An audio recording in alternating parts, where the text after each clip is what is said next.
एकदा जोरदार टाळी वाजवा, अमोल महाराजांचं स्वागत करा.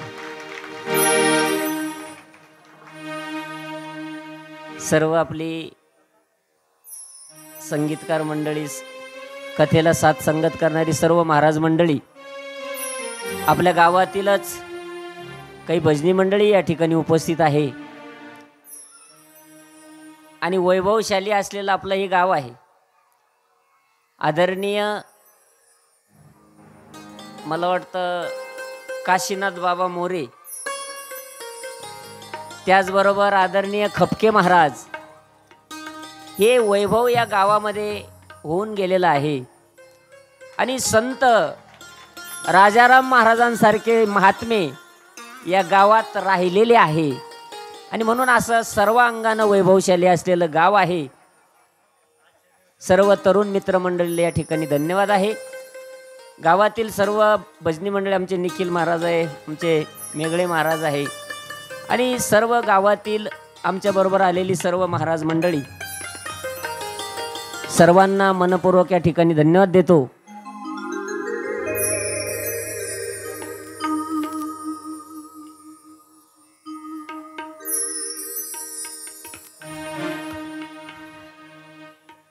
या ठिकाणी लगेचच कुठलाही कार्य असेल तर ते निर्विघ्नपणे पार पाड. महिला मंडळ थोड्या इकडे सरका, तुम्ही मध्ये जागा करा. नंदना मोरया गजानना,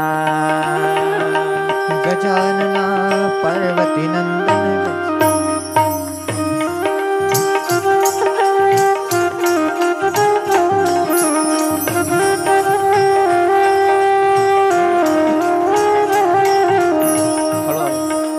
गजानना गजानना पार्वती नंदना मोरया गजानना, गजानना गजानना पार्वती नंदना मोरया गजानना. गजाननाची आवड मोठी, दावत आलो आरतीसाठी. गजाननाची आवड मोठी, दावत आलो आरतीसाठी. गजाननाची आवड मोठी, दावत आलो आरतीसाठी. गजाननाची आवड मोठी, धावत आलो आरतीसाठी. गजानना गजानना पार्वती नंदना मोरया गजानना. गजानना गजानना पार्वती नंदना मोरया गजानना. गजानना गजानना पार्वती नंदना मोरया गजानना. गजानना गजानना पार्वती नंदना मोरया गजानना. गजाननाची आवड मोठी, दावत आलो आरतीसाठी. गजाननाची आवड मोठी, दावत आलो आरतीसाठी. गजाननाची आवड मोठी, दावत आलो आरतीसाठी. गजाननाची आवड मोठी, दावत आलो आरतीसाठी. गजानना गजानना पार्वती नंदना मोरया गजानना. गजानना गजानना पार्वती नंदना मोरया गजानना. गजानना गजानना पार्वती नंदना मोरया गजानना. गजानना पार्वती नंदना मोरया गजानना. सुख करता दुःख हरता, वार्ता विघ्नाची, नुरवी पूर्वी प्रेम कृपा जयाची. सर्वांगी सुंदर उटी शेंदुराची, कंठे झळके माळ, गळा शोभे माळ, मुक्ता फळाची. जय देव जय देव जय मंगल मूर्ती, ओ श्रीराजमूर्ती. दर्शन मात्रे मान, श्रावणी मात्रे मान, कामना स्फूर्ती. जय देव जय देव. रत्ना कचिता फरा तुझ गौरी कुमरा, चंदनाची ओटी कुमकुम केशोरा. हिरे जडित मुकुट शोभतो बरा, रुंझुनतेने पुरे चरणी घागरिया. जय देव जय देव जय मंगलमूर्ती, ओ श्रीराजमूर्ती. दर्शन मात्रे मान, स्वर्णे मात्रे मान, कामना स्फूर्ती.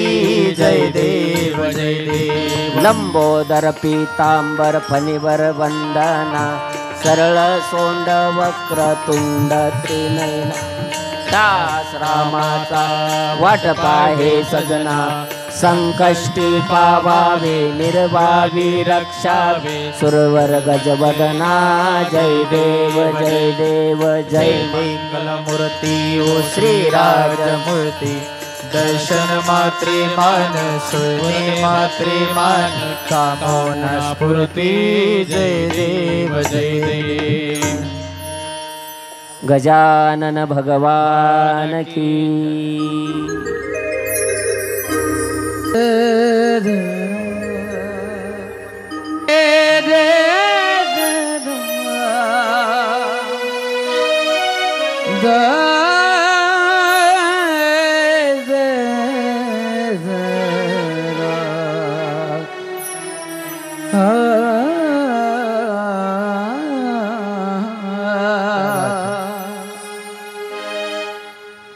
कर्पूर गौरम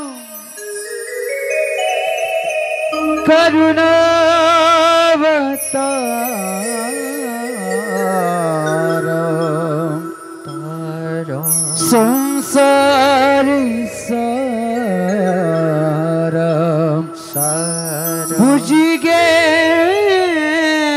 भुजगेंद्रहारो सदा वसंतम हृदय रविंदे भवं भवामि सहित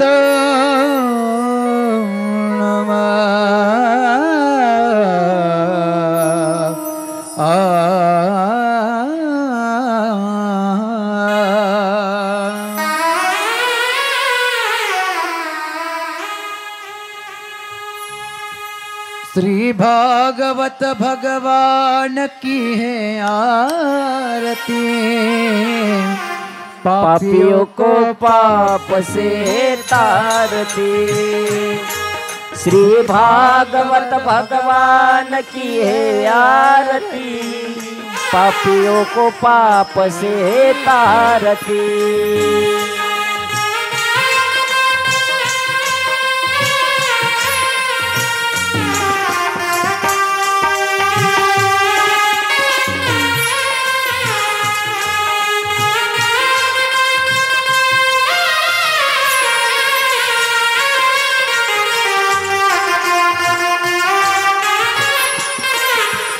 अमर ग्रंथ मुक्ति पंथ पंचम वेद निराला नवजोत जगाने वाला नवजोत जगाने वाला श्री राम यही घनश्याम यही घनश्याम यही श्री मधुसूदन के आरती पापियों को पाप से तारती भागवत भगवान जी की आरती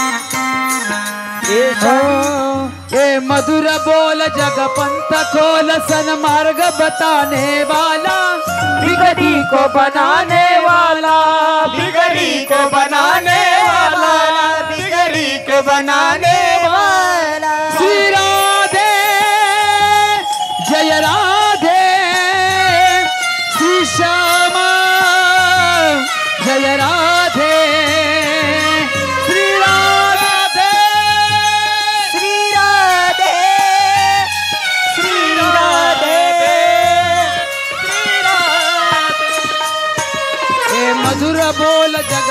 सकोल सन्मार्ग दिखाने वाला बिगड़ी को बनाने वाला बिगड़ी को बनाने वाला बिगड़ी को बनाने वाला श्री राम यही श्री राम यही श्री राम यही घनश्याम यही श्री मधुसूदन की आरती पापियों को पाप से तारती श्री भागवत भगवान की है आरती पापियों को पाप से तारती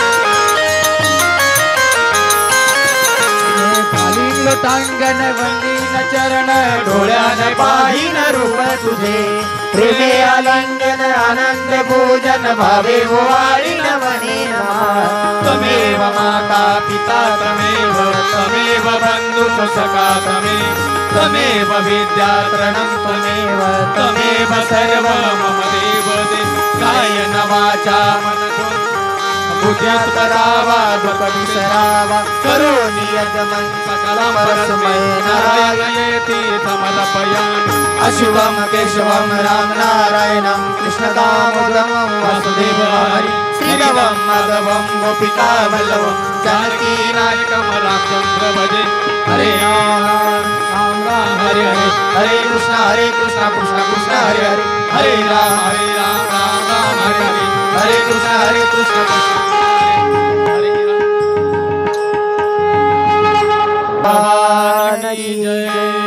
श्री बाके बिहारी लाल की जय राधा रानी सरकार की जय जय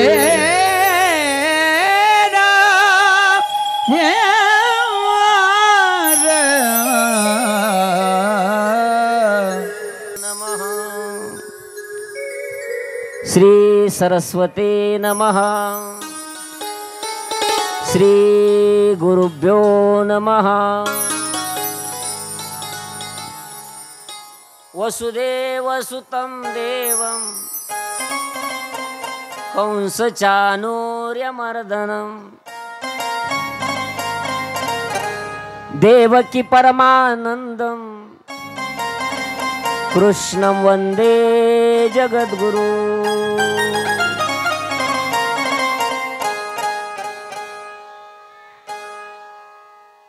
गुरुर्ब्रह्मा गुरुर्विष्णु गुरुर्देवो महेश्वरा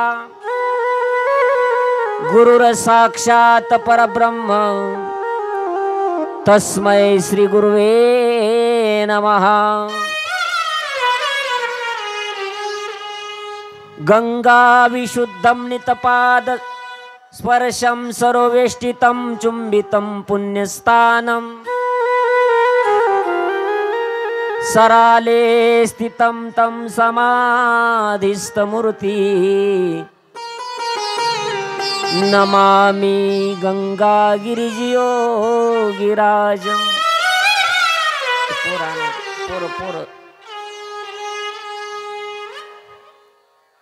तपोज्ञान वैराग्य भक्ति स्वरूपम् सदालंकृतं साधु संन्यास योगम् हे मुखे यस्य वेदांत शास्त्रार्थ नीतिं नमो नारायण गिरिजी ब्रह्म स्वरूप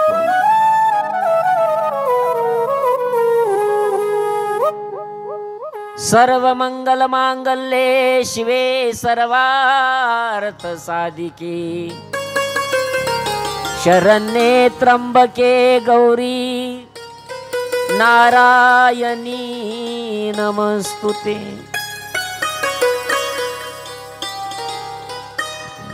महायोग पीठे तटे भीमरत्या वरं पुंडरीकाय दात्रं मुनिनं समागत्य तिष्ठं तमानंदकंदं परब्रह्मलिंगं भजे पांडुरंगं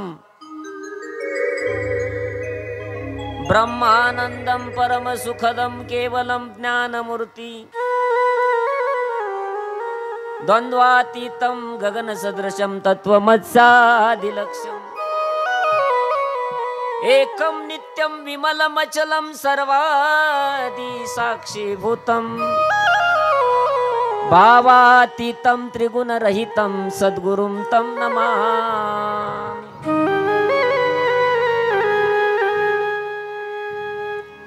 सच्चिदानन्दरूपाय विश्वोत्पत्त्यादि हेतवे तापत्रय विनाशाय श्रीकृष्णाय वयं नमः।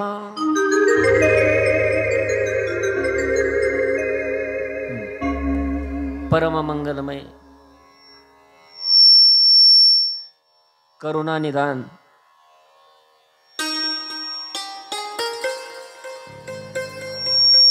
या सृष्टीला ज्याचा आधार आहे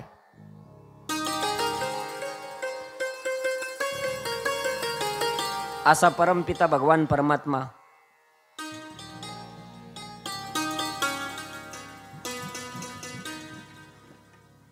त्या भगवान परमात्म्याची गोड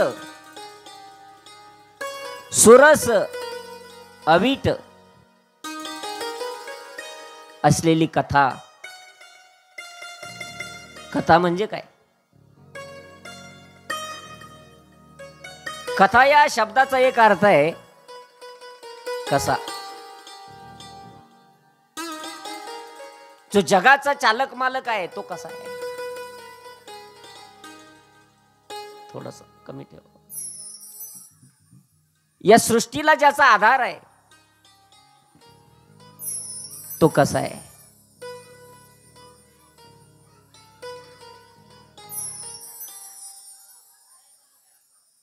या नरदेह रूपी कानाला ज्याच्यामुळे शीतलता आनंद आणि कायमचं सुख प्राप्त होतं तो कसा आहे? कोण आहे तो परमात्मा?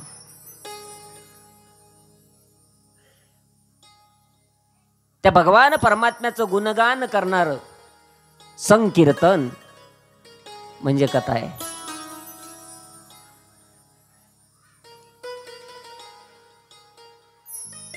आतापर्यंत युगांच्या चौकड्या झाल्या, अनंत वेळेला तो भगवान परमात्मा या मृत्यूलोकात आला। त्यानं जे अवतार धारण केले कसा आहे तो? कोण आहे तो? याचं संकीर्तन याचं चिंतन करणार महात्म्य सांगणार अशी जी वेळ आहे ज्याच्यात हे महात्म्य सांगितलं जातं त्याला कथा म्हणायचं। मग ही कथारूपी गंगा भगवान शंकरांपासून या मृत्यूलोकात आली। कथारूपी गंगा भगवान शंकरांपासून या मृत्यूलोकात आलेली आहे। थोडस स्पष्ट करा माझं अजून थोडस बघा।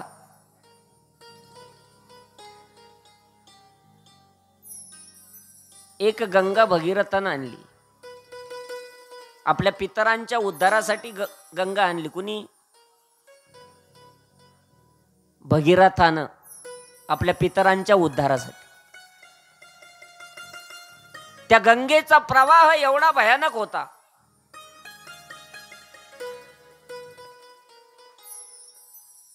की तो प्रवाह जर या पृथ्वीवरती आदळला पडला तर या पृथ्वीच्या ठिकऱ्या ठिकऱ्या होणार होत्या। एवढा प्रेशर होता त्या गंगेला। आता संकट आलंय पृथ्वीवरती, सगळ्या देवतांना त्या ठिकाणी चिंता वाटू लागली आणि भगवान महादेवाकडे गेले सगळे. कारण मोठं ज्या वेळेला काम येत असतं त्या वेळेला भगवान, मला खूप आनंद झाला इथं आल्यानंतर. आपल्याकडं भगवान भोलेबाबाचं एवढं वैभवशाली मंदिर आहे, मला वैजापूर तालुक्यात असं मंदिर नाही पाहायला भेटलं. हे परंपरेचं गाव आहे महाराज. भगवान शैनेश्वरानं येऊन या ठिकाणी वास्तव्य करावं. शैनेश्वरांच्या सान्निध्यातच भगवान महादेवाचं पुरातन मंदिर आहे. ज्या वेळेला आमच्या गावावरती नवे नवे या पृथ्वीवरती संकट येतं त्या वेळेला उभा राहतो तो भगवान भोलेबाबा आहे, महादेव आहे. हलाहल विष निघालं होतं समुद्र मंथनातून. त्यावेळेला हे विष कुठे टाकायचं तुम्हाला एक माहिती आहे का? ज्या वेळेला विषारी पदार्थ बनवला जातो, आता समजा जुन्या काळामध्ये एंडोसल्फान, आणखीन मोनोक्रोटोफॉस, आणखीन थायमेट होतं बघा, एक थायमेट, हे असे जे औषध आहे आता जे तयार केले कंपनीनं. मला तुम्हाला एक थोडंसं माहिती द्यायची. पोरांनो शांत बस आहे. ए बस खाली, बस बस बस खाली.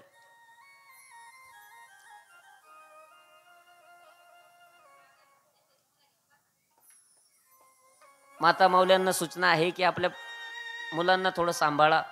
आणि खरं तर त्या लहान लेकरांसाठीच कथा आहे. कारण तेच भावी काळामध्ये कुणी कथाकार होणार आहे, कुणी कीर्तनकार होणार आहे, कुणी इंजिनियर होणार आहे, कुणी डॉक्टर होणार आहे, परंतु तेच सद्गुरू गंगागिरी महाराजांची सेवा करणारे पारेकरी होणार आहे. लक्षात घ्या. त्यांच्यासाठी कथा आहे. कथा तरी काय करते? कथा म्हणजे तरी काय? जिसे श्रवण कर मिट जाती है जन्म जन्म की व्यथा, ऐसी हरि कथा पावन हरि कथा. ऐसी हरि कथा, ऐसी हरि कथा, ऐसी हरि कथा. जिसे श्रवण कर मिट जाती है, जिसे श्रवण कर मिट जाती है जन्म जन्म की व्यथा, ऐसी हरि कथा पावन हरि कथा, ऐसी हरि कथा पावन हरि कथा. ऐसी हरि कथा, ऐसी पावन कथा, ऐसी हरि कथा, ऐसी हरि. आइए श्री बाकी बिहारी लाल.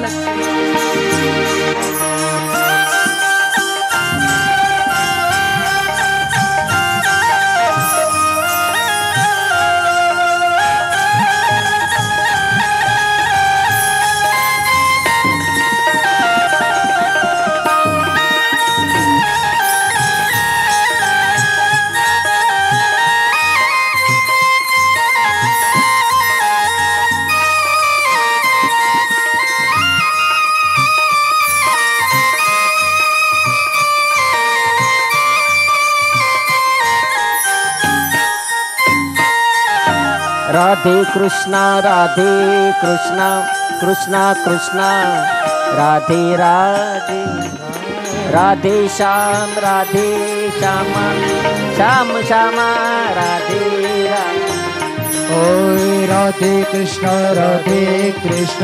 कृष्णा कृष्णा राधे राधे, राधे श्याम श्यामा श्यामा राधे राधे.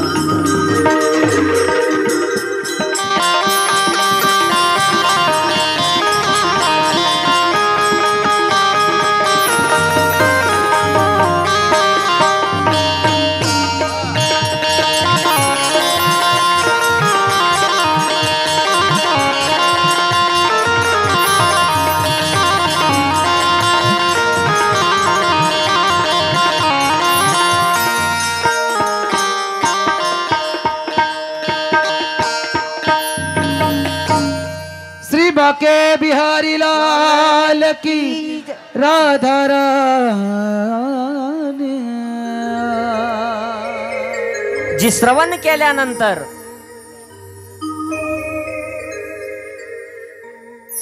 व्यथा दूर होते, तिला कथा म्हणतात. कथा परमात्म्याची आहे आणि व्यथा तुमची आमची आहे. तुमची आमची व्यथाच आहे. कीर्तनकार असलं तरी व्यथाच, कथाकार असला तरी व्यथाच, साधा सर्वसाधारण शेतकरी असला तरी व्यथाच आहे पाठीमागं लागलेली. मग कथा कुणाची? त्या भगवंताची कथा आहे. सुरस आहे, अवीट आहे. आणि ती कथा रूपी गंगा भगवान भोले बाबाच्या जिभेतून म्हणजे मुखातून आलेली आहे. ऐका, मी सांगत होतो की जी गंगा भगीरथानं एक आणली, त्या गंगेचा प्रवाह एवढा स्पीड होता पाण्याला. आता ते पृथ्वीवरती त्या ठिकाणी ठिकऱ्या ठिकऱ्या होणार आहे. मग गेले महादेवाकडे सगळे. मोठ्या कामासाठी महादेव आहे.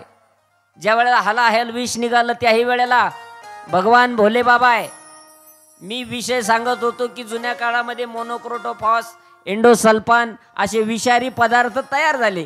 आता कंपनीनं भरपूर प्रोडक्शन तयार केलं, परंतु ते काही विकलं गेलं नाही.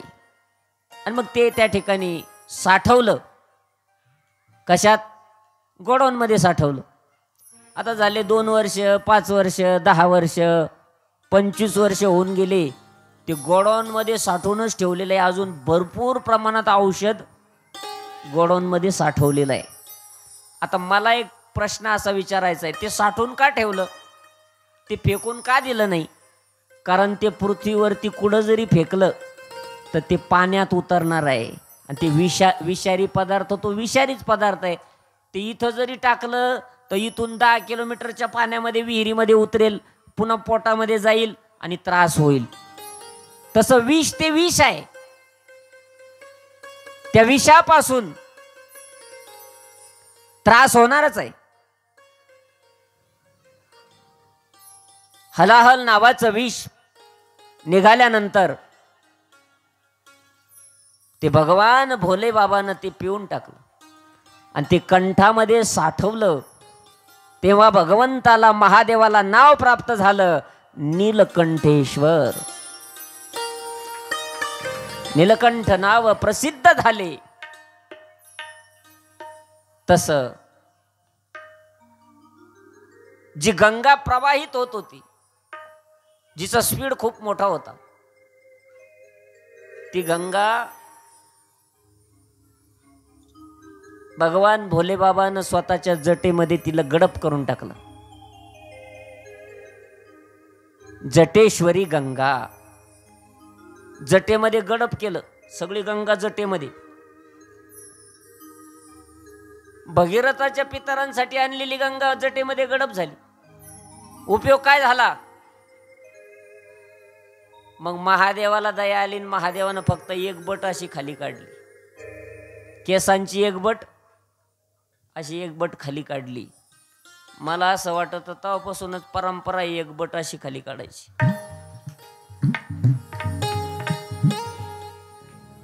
ज्यांना समजलं त्यांना समजलं बरोबर. त्याच्यातून गंगा प्रगट झाली. पण त्या गंगेमध्ये जर स्नान करायचं असेल तर आपल्याला काशीला जावं लागेल, ऋषिकेशला जावं लागेल त्या गंगे स्नान करण्यासाठी. पण भगवान परमात्म्याच्या मुखातून आलेली ही गंगा तुमच्या आमच्या गावापर्यंत, घरापर्यंत येऊन पोहोचली आहे आणि प्रत्येकाच्या अंतकरणापर्यंत जाते. तिला ही गंगा म्हणतात. ही कथारूपी गंगा आहे, आपल्या श्री क्षेत्र देवगाव मध्ये आलेली आहे.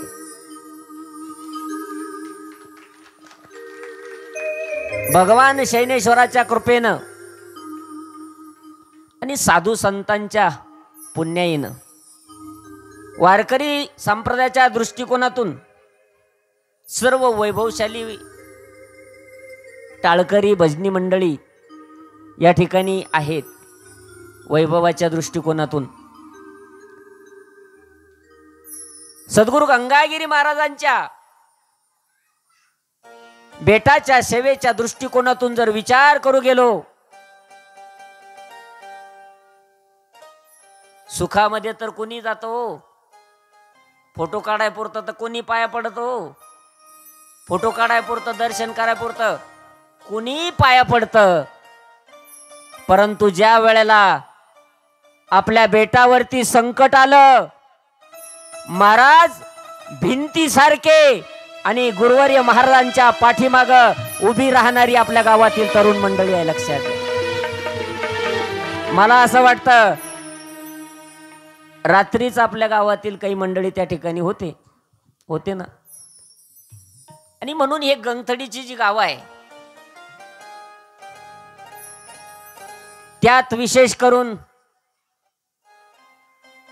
आवलगाव असेल, देवगाव असेल, ही जी तरुण मित्र मंडळी आहे, देवगावची तर तरुण मंडळी देवानं पाठवलेली एक भेटवस्तूच आहे. तुम्हाला लक्षात घ्या, संस्काराच्या दृष्टिकोनातून हाऊस पाहिजे हो, हाऊस. इतकी हाऊस.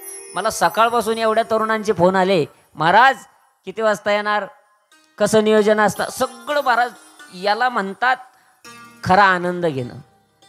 तरणा भाग्यवंत नटे हरिकीर्तनात.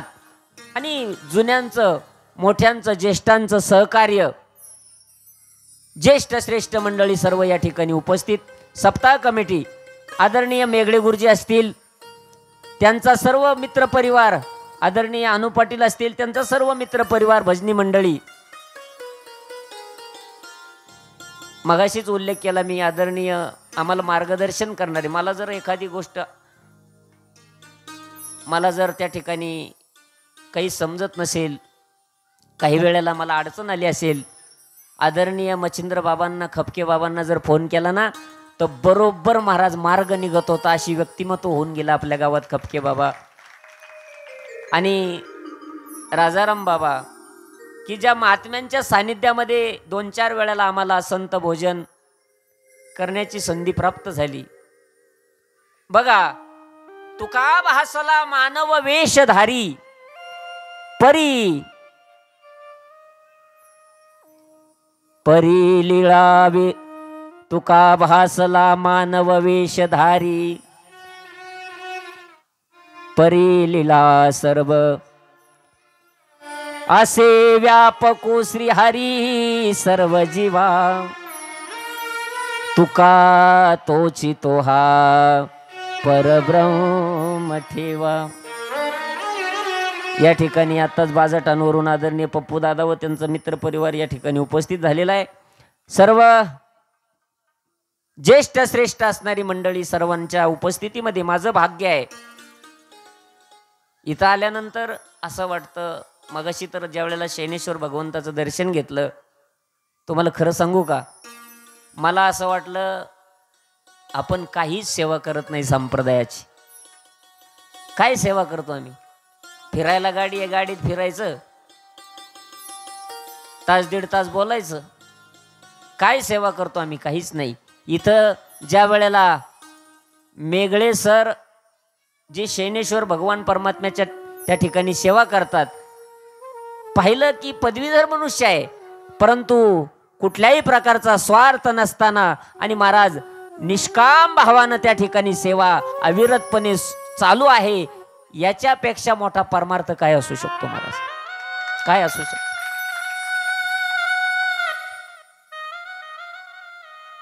भगवान परमात्म्याची कथा व्हावी,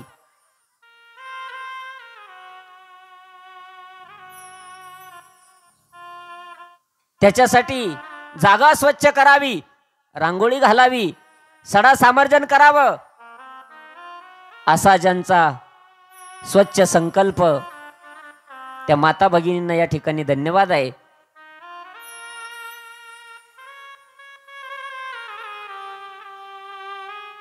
सत्संग करायचा आहे आपल्याला सर्वांच्या उपस्थितीमध्ये.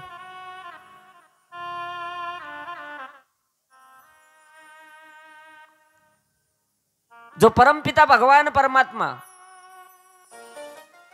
देव कळणं एवढी सोपी गोष्ट नाही, परंतु आपल्या साधू संतांनी तो परमात्मा सोपा केलाय. महर्षी व्यास जेवढं काही ज्ञान आज आपण ऐकतोय सांगतोय ते सगळं ज्ञान हे व्यास उचिष्ट आहे, व्यासांपासून आलेलं आहे. म्हणून ज्ञानोबराय सुद्धा ज्या वेळेला ग्रंथारंभ करतात ज्ञानेश्वरीचा, त्यावेळेला ज्ञानोबराय महत्वाची गोष्ट सांगून जातात. व्यासांचा मागोवा घेत भाष्यकारा ते वाट पुसत. व्यासांचा मागोवा घेत भाष्यकारा ते वाट पुसत. जे व्यासांच्या मुखातून ज्ञान निघालेलं आहे तेच ज्ञान सर्वत्र विस्तारलंय, पसरलंय. कोण आहे वेदव्यास? बघा, सनातन हिंदू धर्मामध्ये 4 वेद, 6 शास्त्र आणि 18 पुराण आहे. उपनिषद आहे, ऋग्वेद, यजुर्वेद, अथर्ववेद, सामवेद. आता हे आपण जेवढं गायन करतो, जे राग रागिणी, हे सगळं सामवेदामध्ये आहे. सगळं ज्ञान वेदानं भरलेलं आहे, वेदामध्ये भरलेलं आहे. मग असे जे 4 वेद आहे ते वेद कळणं तुम्हाला आम्हाला सर्वसाधारण माणसाला सोपं नाही. वेदाचे महावाक्य आहे. महावाक्य कशाला म्हणतात? निर्णय. निर्णय कशाला म्हणतात? जो महत्वाचा मुद्दा आहे. आता आपल्या गुरुवर्य ब्रह्मलीन आपल्या बेटाच्या अखंड हरिनाम सप्ताहामध्ये गुरुवर्य महाराजांनी त्या ठिकाणी एक वक्तव्य केलं, म्हणजे आरसा दाखवलं. काय केलं? आरसा दाखवलं. आता काही लोकांना आरसा दाखवल्याचा राग आला. आरसा दाखवल्यावर राग येत राहतो.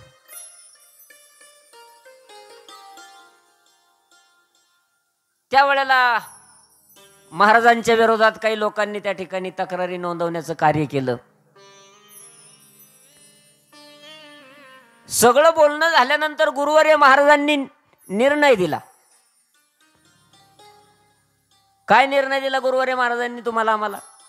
महाराजांनी एकच स्पष्टपणे सांगितलं, हे बघा, आम्ही जे बोललो ते बोललो, ते काही खोटं बोललेलो नाही. जे सत्य आहे ते जगाच्या समोर मांडणं हे साधूचं कार्य आहे, धर्माचं ते कार्य आहे. आम्ही काय कोणाला घाबरत नाही, आम्ही जे बोललो ते बोललो. हा जसा निर्णय आहे, हे जसं महावाक्य आहे, तसंच वेदानं निर्णय दिलाय, महावाक्य दिलं. कोणतं महावाक्य? 4 वेदाचे 4 महावाक्य आहे. अहम ब्रह्मास्मी, तत्वमसी, अयम आत्मा ब्रह्म, प्रज्ञानाम ब्रह्म. हे 4 वेदाचे 4 महावाक्य. हे महावाक्य समजणं एवढी सोपी गोष्ट नाही. आणि म्हणून उपनिषद, गुरुवर्य जगद्गुरु श्री संत तुकोबाराय, सद्गुरु गंगागिरी महाराज, गुरुवर्य ब्रह्मलीन संत सद्गुरु नारायणगिरीजी महाराज, हे महात्मे म्हणजे वेदाचा अर्थ कळणारे महात्मे. तुकोबारांचं प्रमाण आहे, वेदाचा तो अर्थ आमाशीच ठावा, ये राणी वहावा भार भिन्न.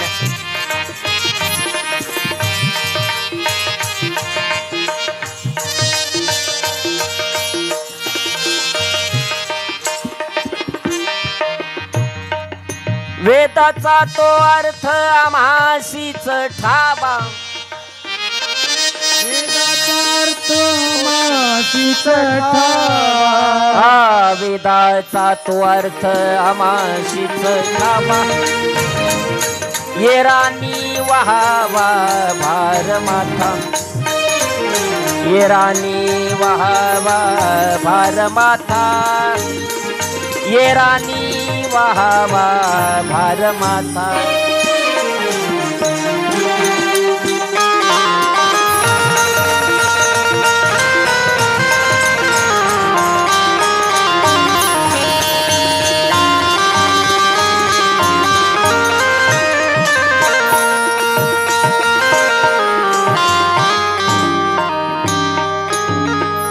वेदाचा अर्थ आम्हाला कळतो, संतांना वेदाचा अर्थ समजला, म्हणून त्या संत महात्म्यांनी तुम्हाला आम्हाला समजण्यासाठी सर्वसाधारण सर्वांना समजेल असे ग्रंथ निर्मिती केली.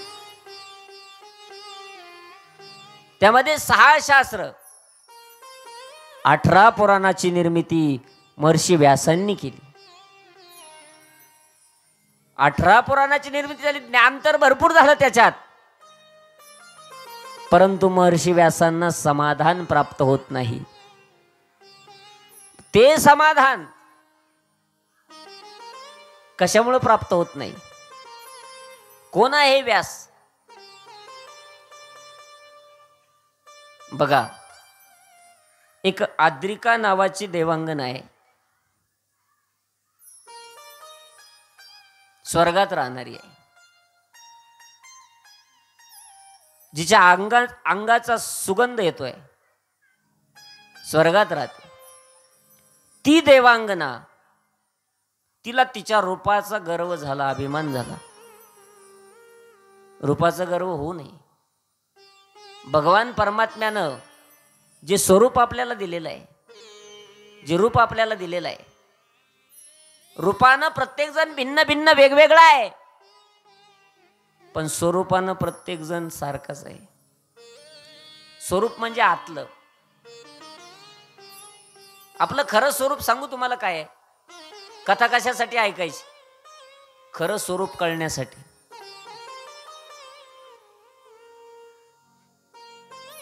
आतमध्ये दडलेलं खरं स्वरूप काय आहे आपलं? खरं स्वरूप आहे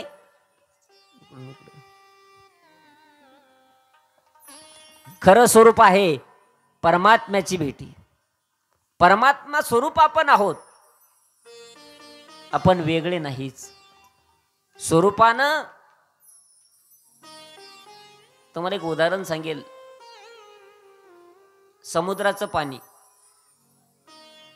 समुद्राला भरती येते ओटी येते माहिती ना गणेश भाऊ? भरती आली की वाढत आणि ओटी आली की पाणी पाठीमागं जात. समुद्राला भरती आली की पाणी गेलं बाजूला पांगलं. त्याच वेळेला काही पाणी त्या खड्ड्यामध्ये जमा झालं.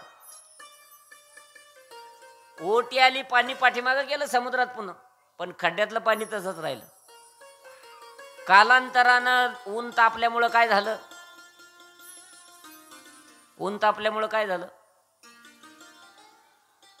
तुम्ही म्हणशान सांग, तुला काय बोलेली? ऊन तापल्यामुळं काय झालं? त्या पाण्यापासून एक वस्तू तयार झाली. काय? हा, मीठ.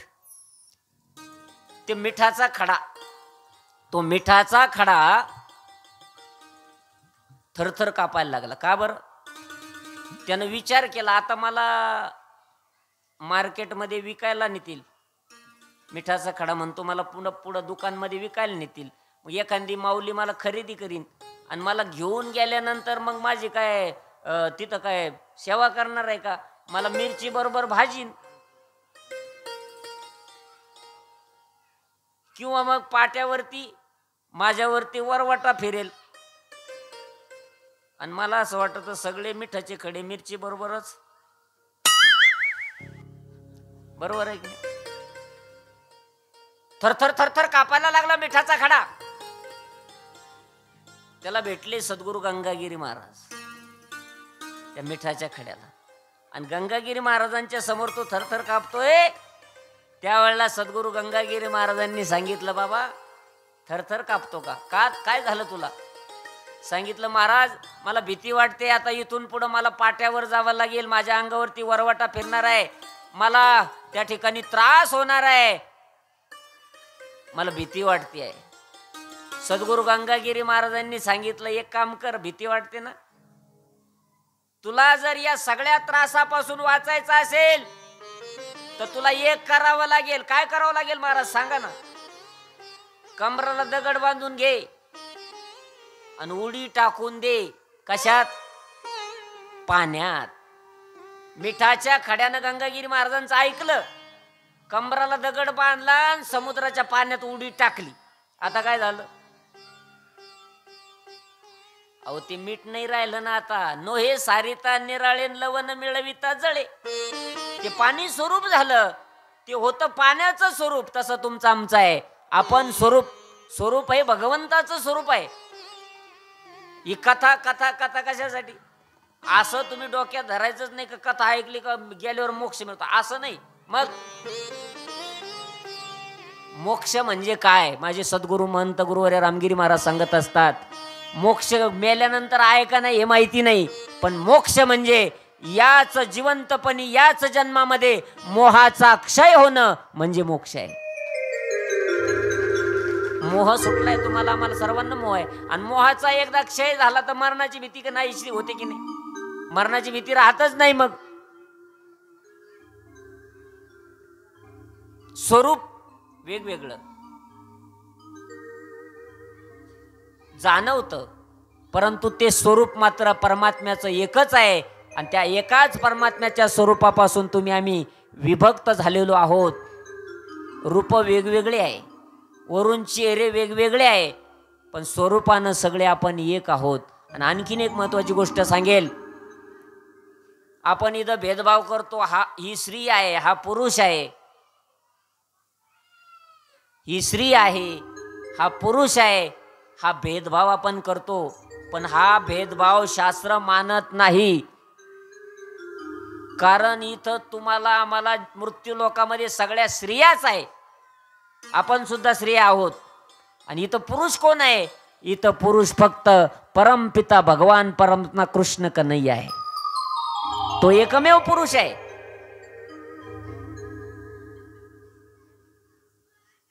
मग असा स्वरूपानं सर्व एक आहे, पण रूपानं वेगवेगळे आहे. रूपाचा गर्व करू नये.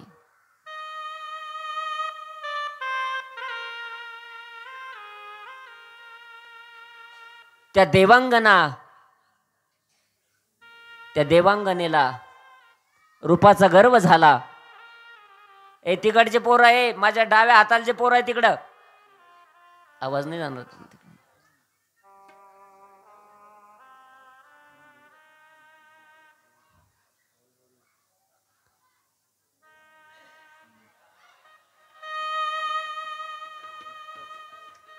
श्री राधे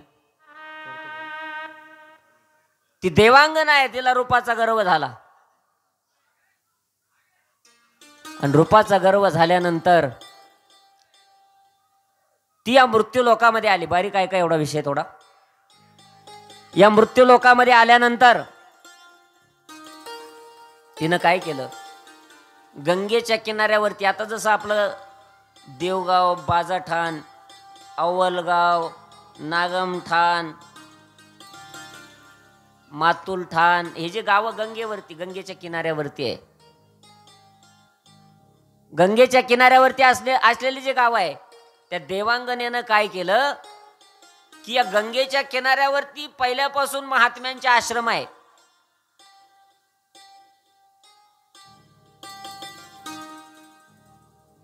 त्या महात्म्यांच्या आश्रमामध्ये तिनं जावं आणि त्या ठिकाणी त्यांच्या तपश्चर्येमध्ये, त्या ठिकाणी साधनेमध्ये विघ्न आणावं. आणि मग एक दिवस सगळे महात्मे एकत्रित जमले. एकत्रित आल्यानंतर त्यांनी विचार केला आणि तिला शाप दिला. साधूचा शाप लय अवघड असतो. साधूनं सांगितल्यानंतर ऐकावं. साधूचा हट्टही कठीण आहे. बाल हट्ट कठीण आहे, स्त्री हट्ट कठीण आहे आणि साधूचा हट्ट कठीण आहे बरं का. काही आपल्या परिसराचं भाग्य आहे, त्यातले त्यात इथं काही बाजटांचे आता पप्पू दादा आलेले आहे. या पप्पू दादाचं आणि काही तरुण मित्रमंडळीचं एवढं भाग्य आहे. हे लहानपणापासून गुरुवर्य सद्गुरू रामगिरी महाराजांच्या हाताखाली लहानचे मोठे झाले. गुरुवर्य महाराजांच्या पाठीवरती बसून पप्पू दादांनी मला एकदा सांगितलं होतं की महाराजांच्या पाठीवरती बसून या कडेच्या त्या कडेला घेऊन जायचे बाबा. आपलं जीवन इतकं सुंदर असावं की आपल्याला साधू संतांनी आपल्यावरती कृपा करावी, त्यांनी आपले लाडकोड पुरवावे. साधूचा हट्टही कठीण आहे आणि एखाद्या वेळेला संत महात्मे जर रागावले तर तो शाप सुद्धा कठीण आहे. संत महात्मे एकत्रित आले त्यावेळेला त्या देवंगनेला शाप दिला, आमच्या साधनेमध्ये विघ्न आणते. चंचल असलेली तुझी वृत्ती आहे ना, साधनेमध्ये विघ्न आणते ना. चंचल वृत्ती आहे, माशासारखी तू माशी होशील. त्या क्षणी तिला माशाचं शरीर प्राप्त झालं. पुन्हा तिनं हात जोडले आणि सांगितलं, महाराज काहीतरी उशाप द्या, चुकी झाली माझ्याकडून, अपराध झाला, मला काहीतरी उशाप द्या. त्याच वेळेला उशाप दिल्यानंतर सांगितलं, जा 6 महिने माशी राहशील, 6 महिने स्त्री होशील. ज्या वेळेला ती स्त्री झाली त्यावेळेला एका राजानं तिच्या बरोबर विवाह केला. ती गरोदर राहिली आणि पुन्हा 6 महिने संपल्यानंतर तिला माशीचं शरीर प्राप्त झालं. पुन्हा पाण्यामध्ये ती विहार करत असताना त्या ठिकाणी एका कोळ्याच्या जाळ्यामध्ये ती सापडली. तिला पकडलं, मोठा मासा हाती लागला म्हणून आज विक्रीला न्यायचा नाही, घरच्या पाहुणे मंडळीला मेजवानी द्यायची म्हणून त्यानं घरी नेला आणि तो कापला. त्या माशीच्या उदरामध्ये एक पुत्र आणि एक पुत्री निघाली. ती माशी तर मेली, पण ते जे 2 पुत्र निघाले, एक पुत्र आणि एक पुत्री, त्यांचा सांभाळ तो करू लागला. त्या कोळ्यानं त्यांना लहानचं मोठं केलं. ते जवळजवळ 10-12 वर्षाचे झाल्यानंतर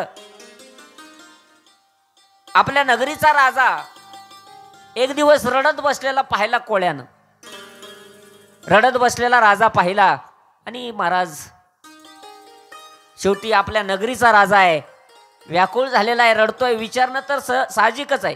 विचारलं, राजेसाहेब तुम्ही रडता, काय भानगड आहे? सांगितलं, अरे माझी पत्नी, तिचा विरह मला सहन होत नाही, तिच्याबरोबर मी विवाह केलता, तिला शाप होता 6 महिने स्त्री राहशील, 6 महिने माशी होशील. बरेच वर्ष झाले तिची माझी ताटातूट झाली, मला ती भेटायला तयार नाही. त्यावेळेला कोळ्याच्या लक्षात आलं आपल्या जाळ्यात सापडलेली माशी याची पत्नी आहे. सांगितलं, महाराज जे घडलं ते घडलं, पण आता इथून पुढच्या काळामध्ये तिच्या उदरामध्ये 2 पुत्र निघाले, एक पुत्र आहे एक पुत्री आहे. मग एक काम करा, मी सांभाळ केला त्यांचा, तुमच्या राज्याला वारस म्हणून पुत्र घेऊन जा, परंतु पुत्री मला ठेवा, कारण माझ्या म्हातारपणाचा ती आधार आहे. आणि एक लक्षात घ्या, बापामध्ये जास्त जीव कोणाचा असतो? मुलाचा असतो का मुलीचा असतो? एक सूत्र तुम्हाला मान्य करावं लागेल, मुलाचा जास्त जीव आईत असतो आणि मुलीचा जास्त जीव बापात असतो. एखाद्या दिवशी मुलीला समजलं ना, बाप आज जेवला नाही, तुझे पप्पा जेवले नाही आज, 9:30 9:45 10 वाजून दिले मुलीनं, आणि तर तर तर तर चालत गेली बापाच्या पलंगाजवळ, बापाच्या उशाजवळ बसली, कपाळावरती हात ठेवला, बाबा ताप आला का तुम्हाला? बाबा ताप आला का बाबा तुम्हाला? आज जेवले नाही, तुमचं काही दुखतं का? कोणी बोलतं का? बोललं का बाबा तुम्हाला? कोणी तुमचं मन दुखवलं का बाबा? आज तुम्ही जेवले का नाही बाबा? उठा बाबा, 2 घास जेवण करून घ्या बाबा, असं म्हणणारी मुलगी असते बर का. मुलीचा आग्रह असतो, बापाला उठावं लागतं आणि 2 घास जेवण करतो बाप. प्रेम जीवापार प्रेम करणारं पात्र मुलीचं आहे, जीवापार प्रेम करणारं पात्र मुलीचं आहे. बापाचा आधार आहे. एके ठिकाणी एक घटना घडली होती.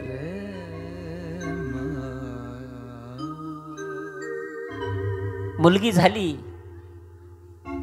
आणि पत्नी गेली. काही लोक म्हणले, अहो आपशकुनी मुलगी आहे, पोरीचा जन्म झाला आणि आईला घेऊन गेली पोरगी. बापानं सांगितलं नाही, माझं नशीब पालथं म्हणा, किंवा या लेकराला आईची माया मिळायची नसेल असं म्हणा, परंतु आजपासून हा बाप हिची आई होईल आणि हिचा बाप सुद्धा होईल.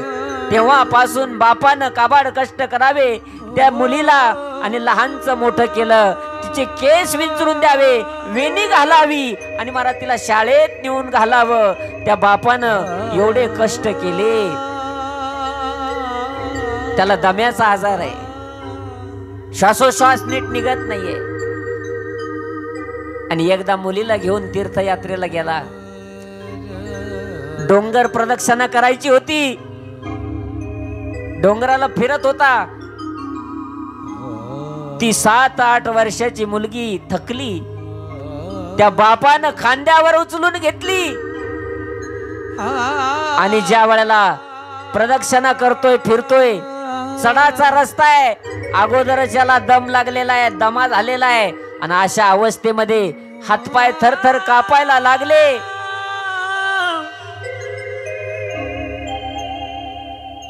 तेवढ्यामध्ये एका महात्म्यानं पाहिलं, भरभक्कम असलेलं शरीर त्या महात्म्याचं. त्या महात्म्यानं पाहिल्यानंतर सांगितलं, दादा एक काम करा ना दादा, तुमची तब्येत बरी वाटत नाहीये, तुम्हाला ओझं झालं मुलीचं, त्या मुलीला मी घेऊ का माझ्या खांद्यावरती? त्या वेळेला बापानं ढसाढसा रडायला सुरुवात केली. महाराज, अहो काय बोलता महाराज, माझ्या मुलीचं मला ओझं झालं. जगाच्या पाठीवर अहो असा कोणता बाप आहे की त्याला स्वतःच्या मुलीचं ओझं होतं? 5 मुली असू द्या, 10 मुली असू द्या, बापाला कधी मुलीचं ओझं होत नसतं. लक्षात.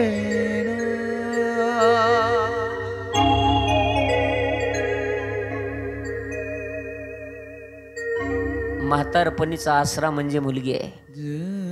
माझी ताई, मला मुलगी राहू द्या, मुलाला घेऊन जा. आणि ती मुलगी लहानची मोठी झाली त्या कोळ्याच्या घरी. तिच्या अंगाचा माशासारखा वास येतोय, म्हणून तिचं नाव आहे मत्स्यगंधा. ती मत्स्यगंधा. आता बाप थकला, म्हातारा झाला, निहारी करायला बसलाय आणि या कडेच्या लोकांना त्या कडेला घेऊन जाण्याचा त्या ठिकाणी बाप व्यवसाय करतो नावेतून. त्या मत्स्यगंधेने विचार केलं. तेवढ्यामध्ये त्या नावेमध्ये बसण्यासाठी पराशर ऋषी आले. पराशर, आपण मोठे भाग्यवान आहोत बरं का. सद्गुरू गंगागिरी महाराजांच्या संस्थांजवळ गंगागिरी महाराजांनी जिथं समाधी घेतली, जिथं साधना केली, त्या बेटाजवळ त्या छत्रछायेखाली आपण जन्माला आलो, हे मोठं भाग्य आहे. आणखीन एक महत्वाची गोष्ट सांगेल. ज्या पराशर ऋषींची मी कथा सांगतोय, तेच पराशर ऋषी या परिसरामध्ये इथं फिरलेले आहे. पहिले त्यांची साधना झालेली आहे आपल्या परिसरामध्ये. जवळच पालखेड गाव आहे पाटील, पालखेड गाव आहे. आणि त्या पालखेड गावामध्ये पारेश्वर नावाचं देवस्थान आहे. आणि ते पारेश्वर जे शिवलिंग आहे ते पराशर ऋषींनी स्थापन केलेलं आहे. लक्षात घ्या. ते पराशर ऋषी तपस्वी महात्मा, ते ज्या वेळेला त्या नावेमध्ये बसण्यासाठी आले, कोण है इधर, जाना गंगा पार हमें, आम्हाला पहिलं तीराला जायचंय, लवकरात लवकर सोडवा. आणि बाप बसलाय जेवण्यासाठी. त्या कन्येनं पाहिलं, बाप बसलाय जेवणासाठी, भोजनासाठी. मुलीनं विचार केला, बापाचं जेवण भोजन पूर्ण झालेलं नाहीये. तिनं स्वतः ती नाव हाकायला सुरुवात केली, नाव चालवायला सुरुवात केली. आणि महाराज, दिव्य असलेली ती कोणाची मुलगी होती माहितीये? देवांगनेची मुलगी होती. तिचं स्वरूप तेजस्वी होतं, अंगाचा माशासारखा वास येत होता. पण तिचं दिव्य स्वरूप पाहून पराशर ऋषी भारावून गेले आणि तिच्या प्रेमात पडले आणि तिच्या बरोबर विवाह करण्याची इच्छा पराशर मुनींनी त्या ठिकाणी व्यक्त केली. त्यावेळेला तिनं सांगितलं, मी कोळ्याची कन्या आहे, माझ्या अंगाचा माशासारखा वास येतो, तुम्ही तपस्वी महात्मा आहात, माझ्या बरोबर विवाह करता. त्यावेळेला तिला जो माशाचा वास येतो तो कायमचा घालवला. तिचं नाव पडलं योजनागंधा. योजनभर तिच्या अंगाचा सुगंध जाऊ लागला, ती योजनागंधा. आणि तिच्या बरोबर विवाह करण्याची त्या ठिकाणी तिच्या बरोबर विवाह करायचा असं सांगितलं. तिनं सांगितलं प्रकाश आहे. सूर्यनारायणाला सुद्धा झाकवलं आणि त्या ठिकाणी एक संघ घडला. त्या संघातून ज्यांची निर्मिती झाली ते वेदव्यास आणि महर्षी व्यास आहे. ते ग्रंथ रचयित आहे. त्या व्यासांना असंतोष. त्या महर्षी व्यासांनी ज्या वेळेला सगळ्या ग्रंथाची निर्मिती केली पण तरी देखील समाधान भेटत नाही. आता कोट्यवधीची प्रॉपर्टी जर आपण कमवली आणि समाधान जर जीवनामध्ये नसेल, काय उपयोग आहे? चेहऱ्यावरती समाधान नाही. मग त्यांनी नारदांच्या सांगण्यावरून भगवान परमात्म्याचं चरित्र, पूर्णोत्तम अवतार असलेला भगवान परमात्मा, त्याचं चरित्र या श्रीमद भागवत ग्रंथातून प्रतिपादन केलेलं आहे. काय महात्म्य आहे या ग्रंथाचं? या ग्रंथाची महती अशी आहे, हा ग्रंथ म्हणजे पुस्तक नाहीये. हा ग्रंथ म्हणजे नुसते अध्याय नाहीये, तर हा ग्रंथ म्हणजे भगवान कन्हैयाची, कृष्ण कन्हैयाची वाङ्मयीन मूर्ती आहे. याच्यामध्ये भगवान परमात्मा विराजमान आहे. भगवंताच्या मुखातले उद्गार आहे. ज्यावेळेला उद्धवजी विचारतात भगवान परमात्म्याला, देवा तुम्ही या पृथ्वीला सोडून चालले, आता जगाचं कसं होणार? त्यावेळेला भगवान परमात्म्याने सांगितलं, मी आता जरी जात असलो परंतु मी माझं अस्तित्व श्रीमद भागवत ग्रंथामध्ये ठेवून चाललो आहे. म्हणून या श्रीमद भागवत ग्रंथाचं नुसतं दर्शन घडलं, दर्शन जरी घडलं तर आपण पुण्यवान आहोत. म्हणून आता उद्यापासून आपल्याला सूचना आहे की मोठ्या संख्येनं आपण आरतीसाठी यायचं आहे बरं का. उद्यापासून मोठ्या संख्येनं आरतीसाठी यायचं. एखाद्या माऊलीला 2-5 वर्ष झाले तरी अपत्य नाही, त्यांनी सुद्धा या ठिकाणी आरतीसाठी यायचं. आणि एक श्रीफळ कपड्यामध्ये बांधून ठेवा, या ठिकाणी या ग्रंथाच्या खाली ठेवून द्या आणि आपलं ओळखून घेऊन जा. भगवान कृष्ण कन्हैया निश्चितच आपल्यावरती अशी कृपा करेल की आपल्या आडी अडचणी, जीवनामध्ये असलेलं दुःख याला संपुष्टात आणण्याची ताकद भगवान कृष्ण कन्हैयामध्ये आहे. आणि म्हणून फक्त श्रद्धा पाहिजे. मोठे भाग्यवान आपण आहोत. या ग्रंथाचं दर्शन झालं तरी त्या ठिकाणी पुण्याची प्राप्ती आहे. याची कीर्ती जरी श्रवण केली तरी पुण्याची प्राप्ती आहे. एक महात्म्यामध्ये एक उदाहरण येतं. एक आत्मदेव नावाचा ब्राह्मण आहे. आत्मदेव नावाचा ब्राह्मण, आणि त्या आत्मदेवाला पुत्र नाही. त्याच्या पत्नीचं नाव आहे धुंदुली. पुत्र नाही, परंतु त्याला त्या ठिकाणी जागोजागी अपमान सहन करावा लागत होता त्या आत्मदेव ब्राह्मणाला. मग त्यानं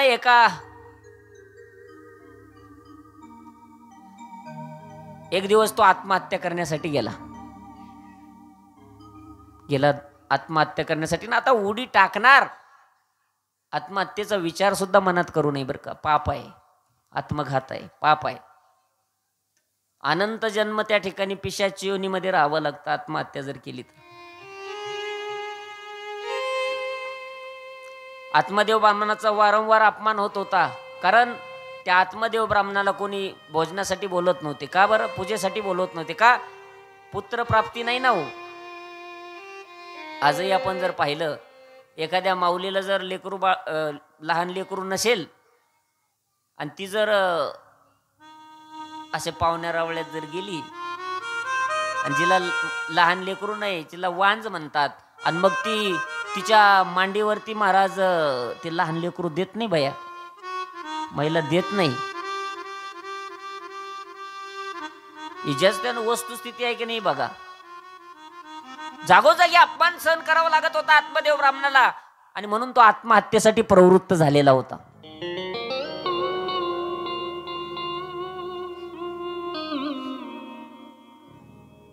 आत्महत्येसाठी निघालेला ब्राह्मण आता पाण्यामध्ये उडी टाकणार, तेवढ्या साधूनं हात पकडला. साधूचं ते कार्यच आहे. ज्या वेळेला तुम्ही आम्ही व्याकुळ होऊ, तुमच्या आमच्या जीवनामध्ये वारंवार संकट येतील, ज्या वेळेला आमचे आपतिष्ट नातेवाईक सगळे सोयरे आमच्यापासून दूर जातील,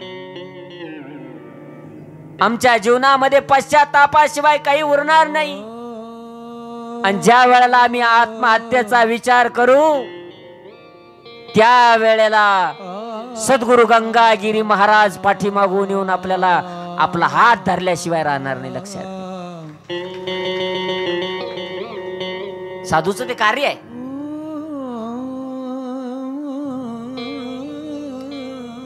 धरला महात्म्यानं हात.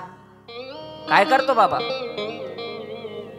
महाराज सोडा मला, सोडा मला, जाऊ द्या मला. का? क्षणाक्षणाला अपमान सहन करण्यापेक्षा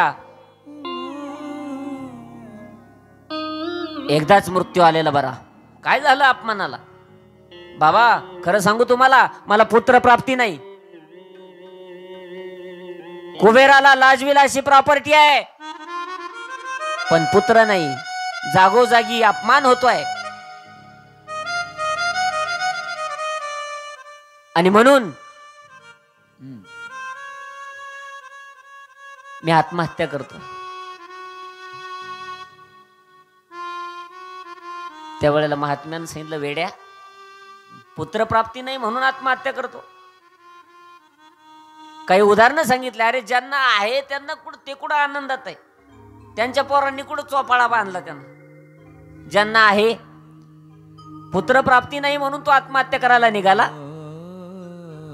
कोण सुखी आहे? ज्याला 5-6 मुलं आहेत ते तरी सुखी आहे का? तुम्हाला एक माहिती आहे का?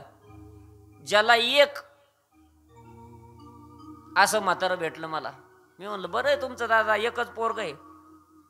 ती म्हातार मला म्हणे, एका डोळ्याचं आणि एका पोराचं काय खरं आहे?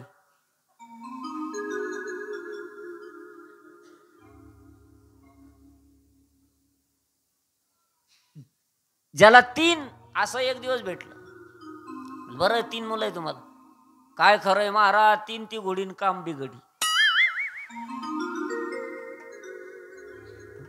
एकाला 11 मुलं, आणि 11 मुलं असलेला म्हातारा मी पाहिला. आणि मग पाहिला तर तो म्हातारा ज्वारीच्या भाकरी हातानं करतो. म्हणलं दादा काकू घरी नाही का काय म्हणून हातानं भाकरी करताय? म्हणे नाही ना, घरी नाही ना. म्हणलं मग आता 8-4 दिवस हातानच भाकरी कर. नाही, ते म्हातारं मला म्हणलं 8-4 दिवस नाही, 12 महिने हातानच भाकरी करतो. म्हणलं कस काय? म्हणे आता ती गेली 9 नंबरच्या बाळंतपणाला सुनाच्या. आता ते बाळंतपण झालं की आली 3 नंबरची पुन्हा, तिकडं राहील 2-3 महिने, पुन्हा आली 7 नंबरची. असं करता करता म्हातारी तिकडंच राहते. म्हणले येतच नाही घरी इकडं. ज्याला 11 आहे तोही दुःखी आहे, ज्याला 3 आहे तोही दुःखी आहे, ज्याला 1 आहे तो दुःखी आहे. आणि मग असं जर दुःख जगाच्या समोर आहे, तू का दुःखी होत?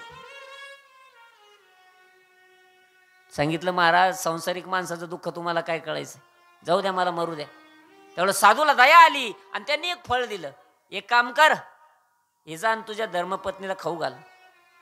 ते फळ घेऊन गेला घरी. ती दुंदुली जी होती ती जरा वेगळ्या स्वभावाची होती. तिला दिलं खाण्यासाठी ते फळ. खा म्हटल्यानंतर हा गेला बिचारा बाहेर निघून.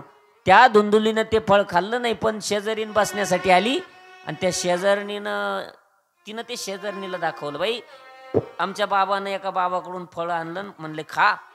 असं म्हणल्यानंतर शेजारणीनं काय केलं, ती शेजारीन म्हणली असं काही खाऊ नये बरं का, काय खरं आहे बाबा लोकांचं.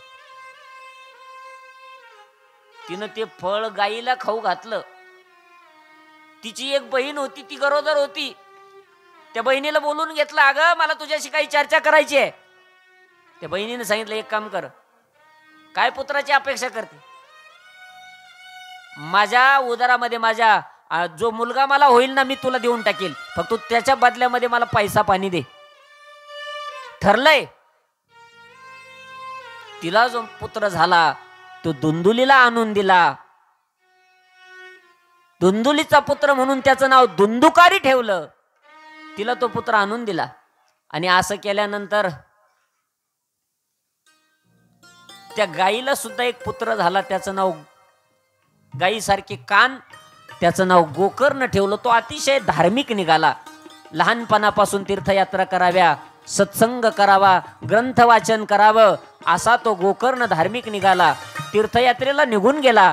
परंतु जो धुंदुकारी आहे त्याचा एक स्वभाव होता महाराज. त्या धुंदुकारीचा स्वभाव होता की महाराज, एखाद्या लहान लेकरं जर विहिरीच्या कडाला उभे असले ना, त्यानं पाठीमागून जावं आणि त्या पोरांना विहिरीत ढकलून द्यावं, असा त्याचा स्वभाव होता. डाका टाकणं, दरोडा टाकणं, वाईट वागणं, वाईट व्यसन करणं, असा जो धुंदुकारी आहे तो त्याच्या आईबापाला त्रास देतोय. कसा देतोय ते आपल्याला आता पाहायचंय.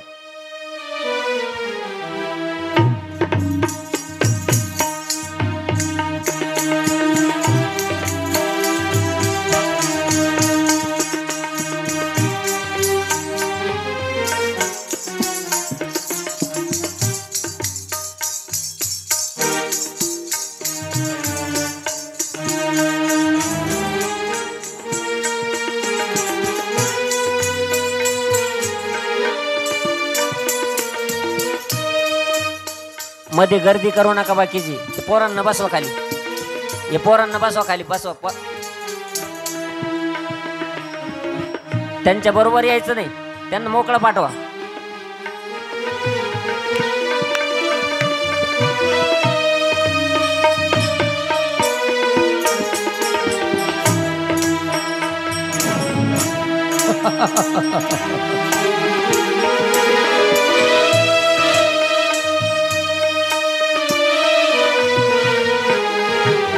फुलाचं काम नाही हो.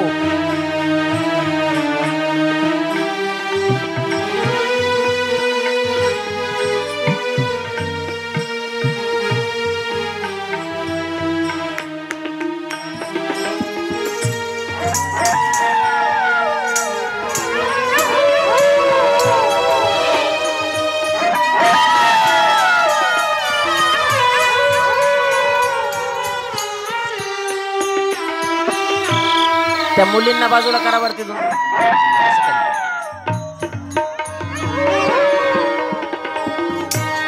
आई वडिलांना त्रास देणारा जो धुंदुकारी आहे,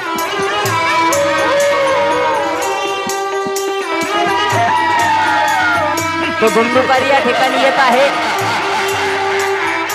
लहान मुलांना बाजूला घ्या.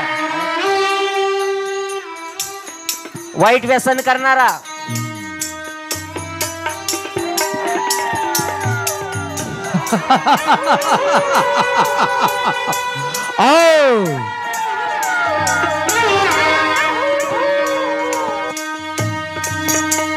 आओ आओ, तुम्हारा इंतजार था। आओ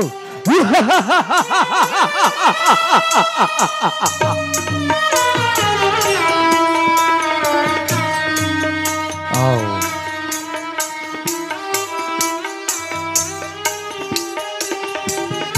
मैं दारू और शराब, मैं दारू और शराब पी के रहूंगा, लेकिन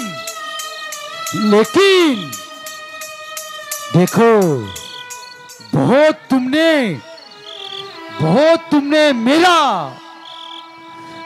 कफन चुन लिया, लेकिन तुम्हारी अभी मृत्युदंड होगी।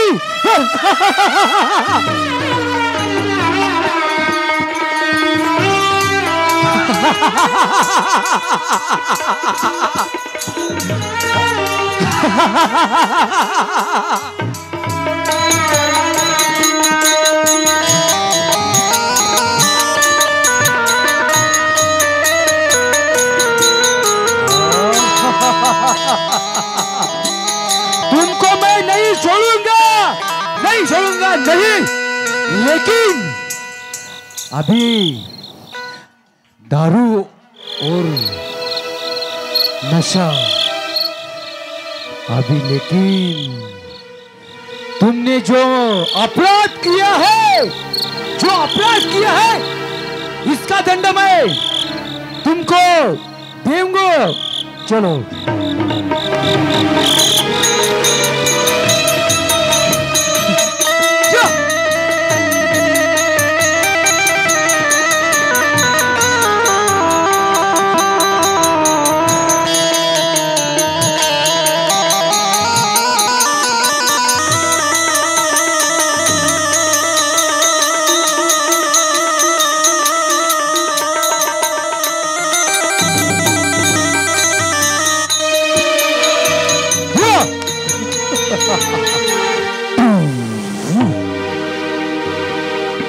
टाळी वाजवा, सर्वांनी टाळी वाजवा।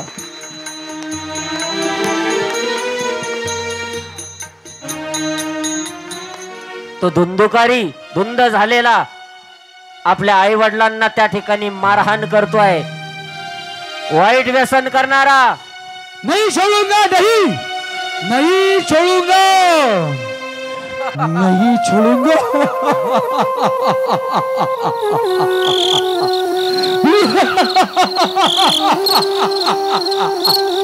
मैंने भी तुम्हारा बदला लिया है, हम जा रहे हैं। जाओ।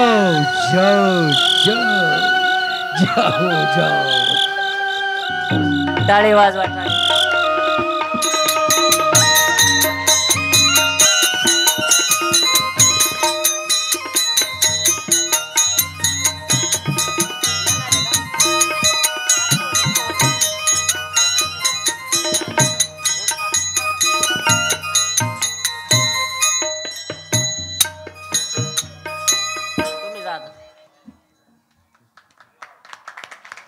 असा जो धुंदुकारी आहे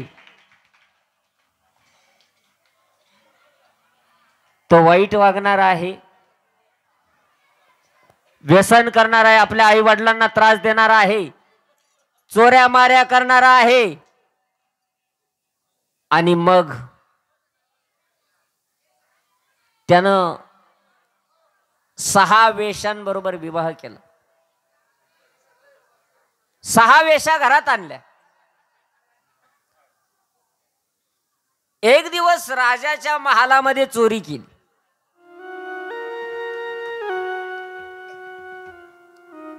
राजाच्या महालामध्ये चोरी केल्यानंतर त्या 6 जणींनी विचार केला की आतापर्यंत हा छोट्या मोठ्या चोऱ्या करत होता, पण यानं राजाच्या महालामध्ये चोरी केली। आता नक्की सैनिक येणार आणि आपल्याला पकडून नेणार। त्यावेळेला मात्र त्या सगळ्या घाबरल्या आणि त्यांनी विचार केला आपल्याकडचं धन जर पकडून न्यायचं नसेल तर एकच पर्याय आहे, आपण 6 जणींनी मिळून याला ठार करायचं. मग 6 जणींनी त्या धुंदुकारीला पकडलेला आहे. तो व्यसनाच्या अधीन झालेला, मद्यधुंद झालेला, स्वतःचा तोल त्याला सावरत नाही. आणि त्या वेळेला या 6 जणींनी त्याच्यावरती आघात केला, त्याला मारण्याचा प्रयत्न केला. परंतु तो बलशाली होता, मरत नाही. तर यांनी काय केलं माहितीये का, त्याच्या मुखामध्ये चुलीमधले ढेपसे घातले विस्तवाचे, आणि तो विस्तव त्या ठिकाणी मुखात घातल्यानंतर त्या धुंदुकारीचा तडफोडून मृत्यू झालेला आहे. आणि मृत्यू झालेला जो धुंदुकारी आहे त्याची विल्हेवाट कुठं लावायची म्हणून घरामध्येच एक मोठा खड्डा घेतलेला आहे, आणि त्या खड्ड्यामध्ये त्या धुंदुकारीला त्या ठिकाणी दफन केलेला आहे. दफन झालेला तो धुंदुकारी, त्याला जी योनी प्राप्त झाली ती पिशाच योनी आहे, पिशाच योनी. आणि ती पिशाच योनी ज्याला प्राप्त झालेली आहे, आणि तो पिशाच योनीतला धुंदुकारी आता पश्चाताप होतोय की मला काय बुद्धी सुचली, मी वाईट वागलो. मग गोकर्ण माझा भाऊ धार्मिक होता, मी त्याला अनंत वेळेला त्याला त्रास देण्याचा प्रयत्न केला. आता मला एक फक्त माझा भाऊच याच्यातून सोडू शकतो, म्हणून तो गोकर्ण. आणि तो गोकर्ण ज्या वेळेला तीर्थयात्रा करून आला,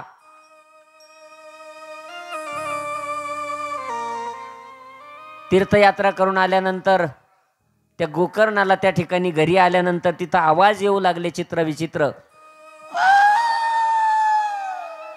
चला चला चला,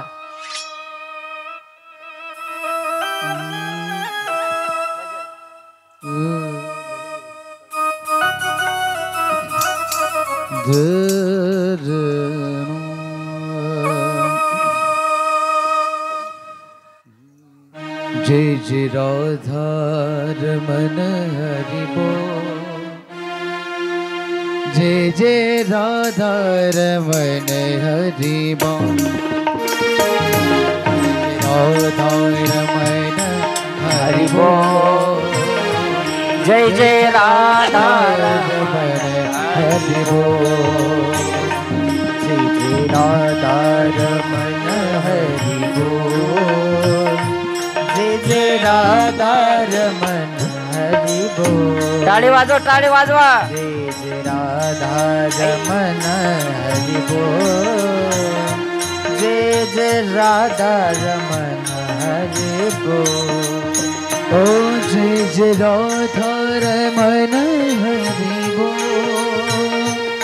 जय जय राधा रमन हरि बोल, जय जय राधा रमन हरि बोल, जय जय राधा रमन हरि बोल, जय जय राधा रमन हरि बोल, जय जय राधा रमन हरि बोल, जय जय राधा रमन हरि बोल, जय जय राधा रमन हरि बोल, जय जय राधा हरि बोल, जय जय राधा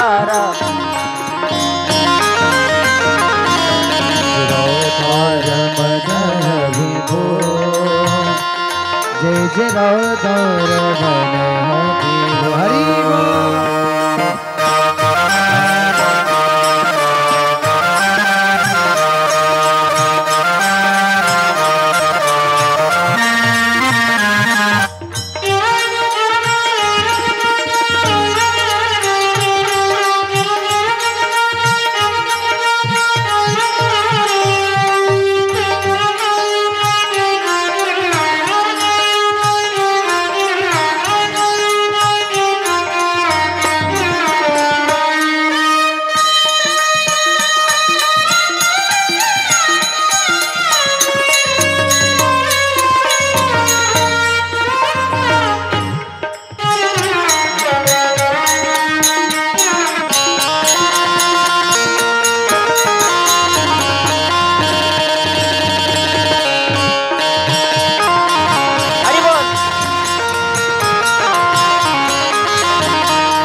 राधा रमण हरि बोल, जय जय राधा रमण हरि बोल। आइए श्री बाकी बिहारी लाल की सब मिलकर तालियां बजाएं।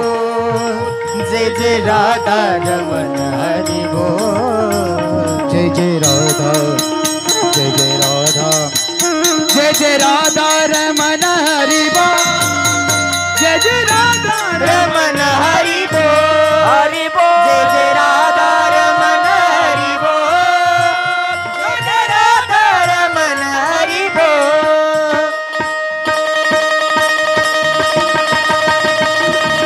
जय जय राधा रमण हरि बोल, जय जय राधा रमण हरि बोल, जय जय राधा रमण हरि बोल, जय जय राधा रमण हरि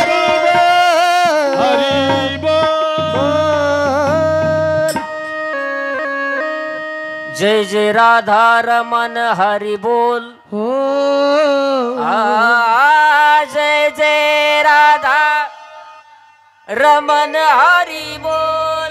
जय जय राधा,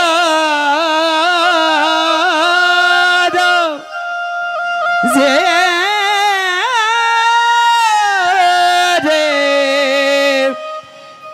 देनी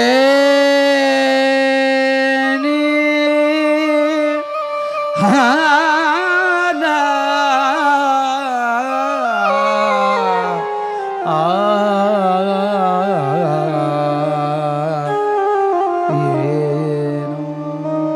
जय जय राधा रमण हरि बोल, जय जय राधा रमण हरि बोल, जय जय राधा रमण हरि बोल, जय जय राधा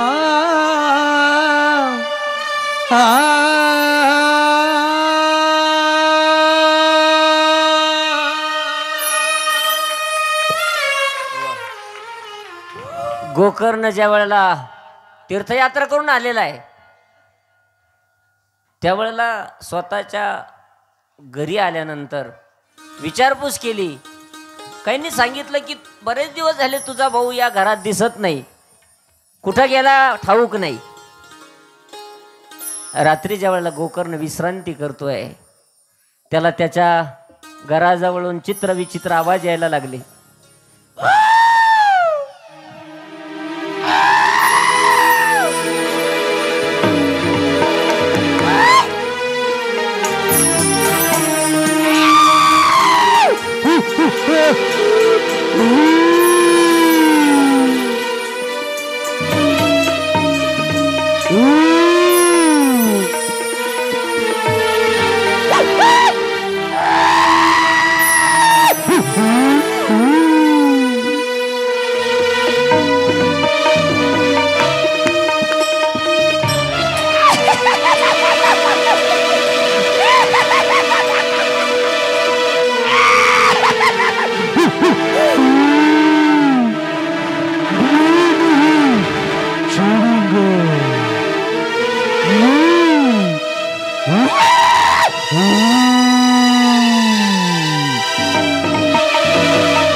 असा जो पिशाच योनी प्राप्त झालेला धुंदुकारी त्याला पिशाच योनी प्राप्त झालेली आहे आणि तो गोकर्ण त्याला आवाज येतोय.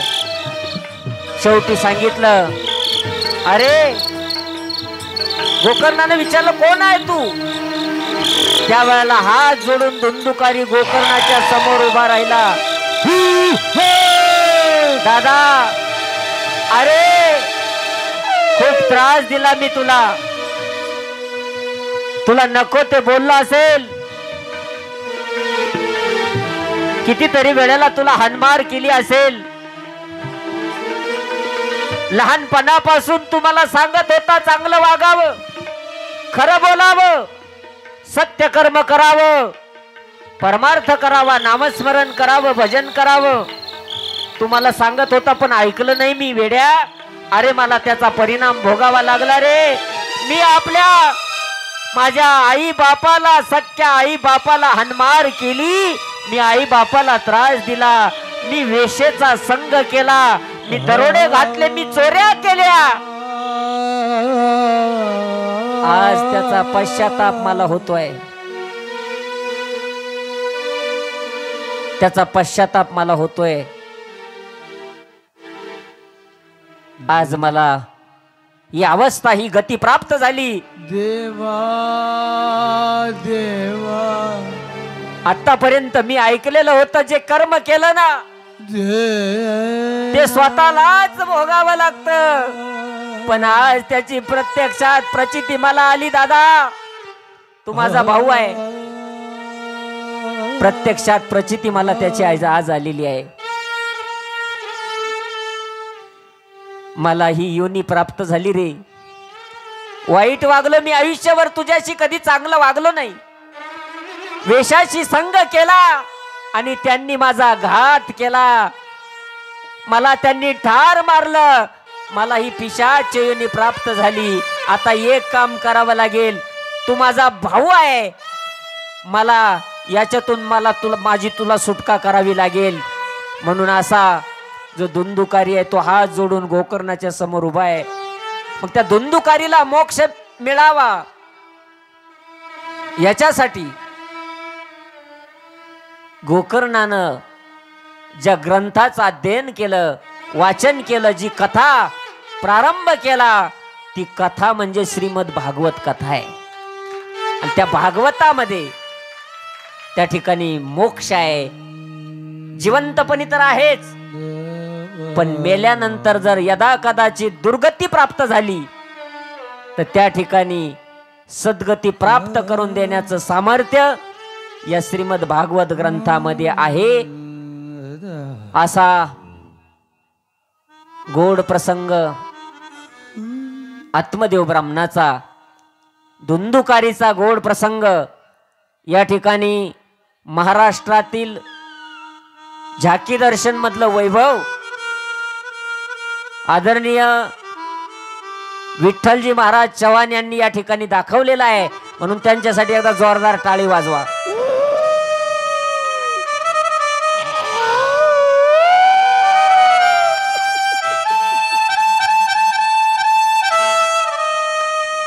आणि त्या कथेचं श्रवण करून त्या धुंदुकारीला त्या ठिकाणी मोक्षाची प्राप्ती झालेली आहे, अशी या ग्रंथाची महती आहे. आणि सुरस आविट गोड अशी कथा, ही कथारूपी गंगा आपल्या गावामध्ये आलेली आहे.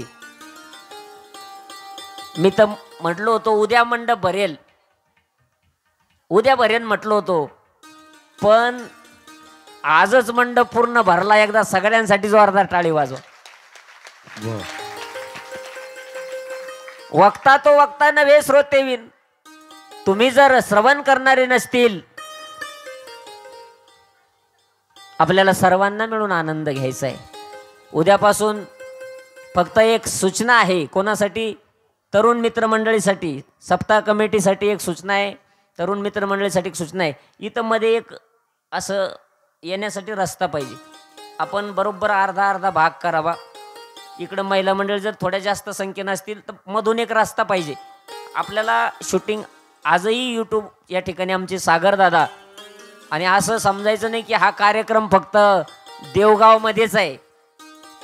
हा कार्यक्रम, ही कथा महाराष्ट्रभर सगळे लोक पाहणार आहे, लक्षात घ्या.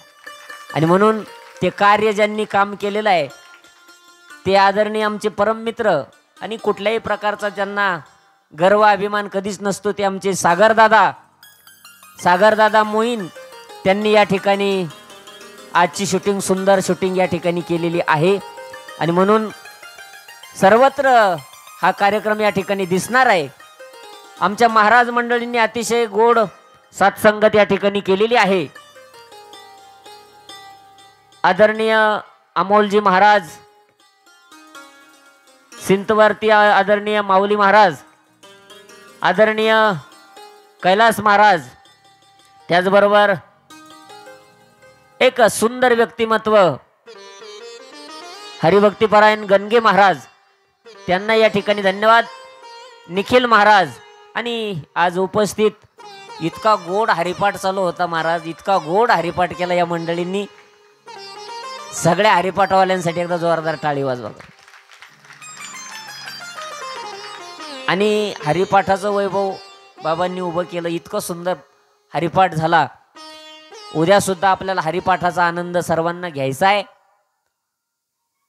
आणि 7 दिवस इथं आनंदच लुटायचा आहे, आनंद लुटायचा आहे.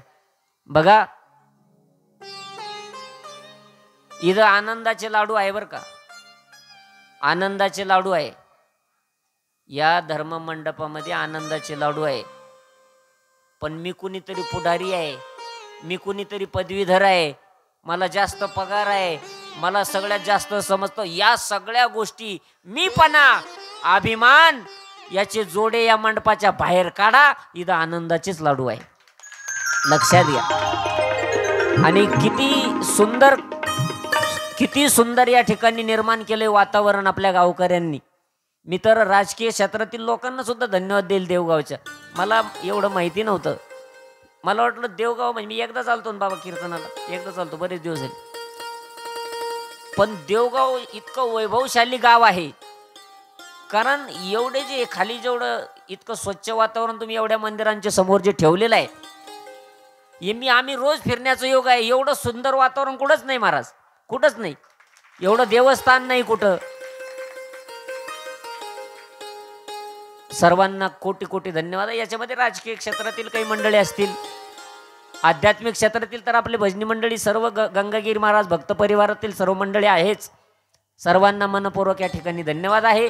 तरुण मित्रमंडळीला विशेष करून धन्यवाद आहे. आणि खऱ्या अर्थानं तुम्हाला एक सांगू का, तुमचा आमचा जो दर्शनाचा योग ज्यांच्यामुळे प्राप्त झाला, सहज मला गुरुजींचा एक दिवस फोन आला आणि गुरुजी म्हणले आम्ही मंदिरात बसलेलो आहे, आमची मीटिंग चालू आहे, सांगा कथा करायची आपल्याला. तर इथले आदरणीय बिभीषण पाटील आणि ते इथं याला अव्वलगावला कथेला येत होते.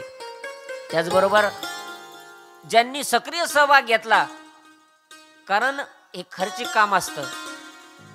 एवढी गोड साऊंड सिस्टीम आमची ओम साई साऊंड सिस्टीम, त्याचबरोबर एवढं स्टेज द्यायचं, हे सगळे खर्चिक काम आहे. महाराष्ट्रातले नामांकित महाराज मंडळी बोलवायचे, हे सगळं खर्चिक काम आहे. पण आदरणीय पांडुरंग भाऊ मेघडे आणि त्यांचे बंधू यांनी मोठा सिंहाचा वाटा या ठिकाणी उचलला आणि म्हणून त्यांना मनपूर्वक या ठिकाणी धन्यवाद आहे गड्या. आणि ज्यानं सक्रिय सहभाग घेतलाय त्यांचं त्या ठिकाणी वर्णन निश्चितच व्हावं. आणि एवढं करून सुद्धा माझ्याकडून एखादं नाव राहिलं असेल, परंतु तरी देखील सद्गुरू गंगागिरी महाराजांच्या सेवेमध्ये जेवढा काही भक्त परिवार आहे सर्वांना मनपूर्वक या ठिकाणी मी धन्यवाद देणार आहे. उद्यापासून जी काही जवळच्या गावची काही मंडळी आपल्याकडे येतील, ते आल्यानंतर ते आपले पाहुणे आहे, त्यांचा आदर आतिथ्य पाणी चहा करणं आपलं कर्तव्य आहे. त्यांना आपण विचारपूस करावी, त्यांचा थोडाफार पाहुणचार आपण करावा आणि एकमेकाला सन्मान आपण द्यावं. मितूपण जाऊ दे दुरी एकची गोंगडी पांघरू हरी, पंढरीच्या लोका नाही अभिमान आणि पाया पडे जन एकमेका. अभिमान विसरायचं आणि 7 दिवस तुम्हाला आम्हाला एकमेकाला आनंद घ्यायचा आहे भगवंताच्या सान्निध्यामध्ये. म्हणून आज आपण ग्रंथाचं महात्म्य या ठिकाणी पाहिलेलं आहे. उद्या हरिपाठ थोडासा लवकर सुरू होईल आणि बरोबर 2.5 तास आपण कथेची वेळ ठेवू, कारण 3 तास तुम्ही पाया बसू शकत नाही. लई झाले तर कॅपॅसिटी 2 तासाची असते, परंतु आपण 2.25-2.5 तासाचा वेळ ठेवणार आहोत. आणि म्हणून उद्या बरोबर 6:30 वाजता कथा सुरू होईल. तोपर्यंत हरिपाठ आपला आवरला पाहिजे, कारण हरिपाठातही आनंद घ्यायचा आहे. त्याच्यामध्ये गवळणी झाल्या पाहिजे, त्याच्यामध्ये फुगड्या झाल्या पाहिजे, आणि तो आनंद सुद्धा आपल्या सर्व वारकऱ्यांना टाळकऱ्यांना मिळाला पाहिजे. कोणाच्या आनंदावरती त्या ठिकाणी आपल्याला विरजन आणायचं नाही. म्हणून ज्यांनी ज्यांनी सेवा केली असेल, सडा सामर्जन रांगोळी काढली असेल, ज्यांनी ज्यांनी चहापाण्याची सेवा केली असेल, त्या सर्व माता भगिनींना, पुरुष वर्गांना या ठिकाणी धन्यवाद आहे. सर्व तरुण मित्रमंडळीला पुन्हा एकदा या ठिकाणी धन्यवाद आहे. आणि आज उद्यापासून श्रीमद भागवत कथेचं आणखीन एक वैशिष्ट्य सांगतो.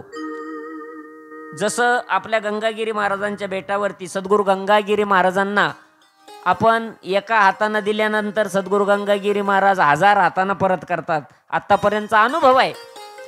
तसं श्रीमद भागवत कथा श्रवण करत असताना येताना आपण मोकळ्या हातानं यायचं नाही. मोकळ्या हातानं यायचं नाही. मग काय आणायचं? येताना धान्य आणायचं असतं. कुणी ज्वारी आणेल, कुणी गहू आणेल, कुणी बाजरी आणेल. मी म्हणत नाही एवढंच आणा तेवढंच आणा, ज्याची जशी ऐपत असेल अशी मुठभर जरी आणलं तरी त्या ठिकाणी सहकार्य होत असतं.